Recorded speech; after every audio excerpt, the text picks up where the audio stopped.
Hola, buen vida a todos, and this is the part 3 of our topic. It's all about pageants, and if you still have not seen the video 1 and the video 2, please check them out. With letter E, it is all about the intellect. So we have to anticipate the possible questions that may arise. So public speaking is indeed very important in order for us to be effective in expressing our thoughts. So this is one thing na hindi lahat meron, and this is called self-awareness. Lahat kasi tayo, we aim for something better. Iba-iba yung tolerance natin or absorbing informations, knowledge, trials, or ano pa yan. But one thing is for sure, learning really doesn't stop. So kailangan nating i-assess ang ating mga sarili kung if we need to do something about how we speak, or itong mga words ba na ginagamit natin ay understandable or masyadong jargon. Kasi aminin na natin, hindi naman lahat matalino. Pero nagagawa niya ng paraan. So ito, importante ding i-consider yung ating social and general events or yung mga issues na nangyayari sa ating mundo or sa ating panahon ngayon. Malaking bagay yung malaman natin yung history natin or even in the future. Because in question and answer, there are times that the judges will ask you regarding yourself, regarding other people. What can you say about your city? What can you say about the elections? Sinong sasagipin mo if the boat is sinking? How will you describe the color red to a blind person? And this leads us to some political stand and opinion. So some competitions are really tough kasi dito nila i-measure or they would like to know as to how you view or how you understand some political issues that are happening in our country. So in my opinion, the way that I will answer is always magnify or highlight the positive. Never ever mention, yeah, you can actually mention the negatives, but always highlight the positive. So the last part of our intellect is our aspirations or our purpose. So some judges would like to know, why do you want to join a pageant? Bakit gustong gusto mong manalo?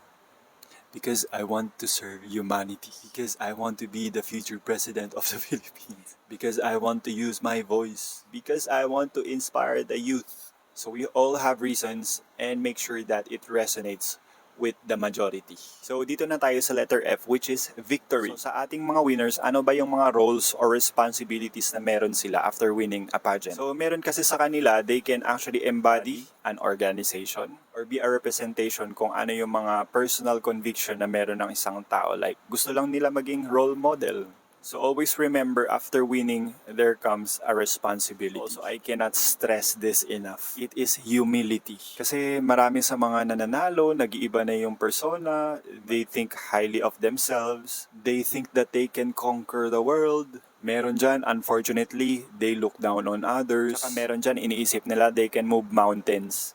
Ano ba yung humility at bakit ba ito importante? Please note that every experiences na meron tayo sa buhay natin is just one phase. Hindi natin masasabi na every time victor tayo. And not all the time that we make it out successfully.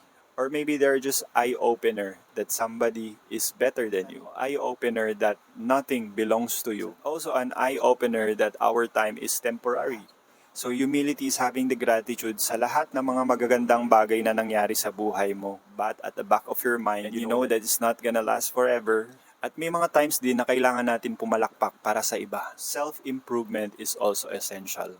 We don't have to be complacent kung ano man yung narating natin kasi every day is an opportunity for you to be better. So once we were able to fulfill our personal goals, it is also important to give back. You really cannot pour from an empty cup. So strive natin that we have so much that we can share. And lastly, for our victory is the management. Of course, we have to adjust once again kasi papasok na yung mga different activities. You might be hired or you might have some different projects na kailangan ng presence mo. So, you will be invited to many events. So, there are times na kailangan mo na din talaga mag-adjust when it comes to your schedule. And when it comes to your career, so you really need to prioritize kung anong trabaho yung nagbibigay ng mas malaking pera sa'yo.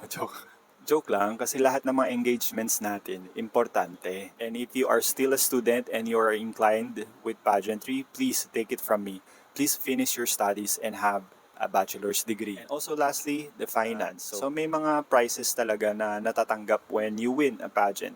So meron dyan, we can actually save up put it in a bank, pwede din nating gastusin para i-improve ang ating sarili or ating family. Also, we can save it or invest it for some future investments. So, when it comes to victory in pagdating sa pageant, always think of this. Sa gabing yun, isa or dalawa or tatlo or lima yung mga nananalo, it doesn't mean that you're not one of them. It is just good for one night. And iisipin ninyo ha, yung mga titles na meron when it comes sa pageant, yes, it can be a lifetime but your reign is only good for 1 year.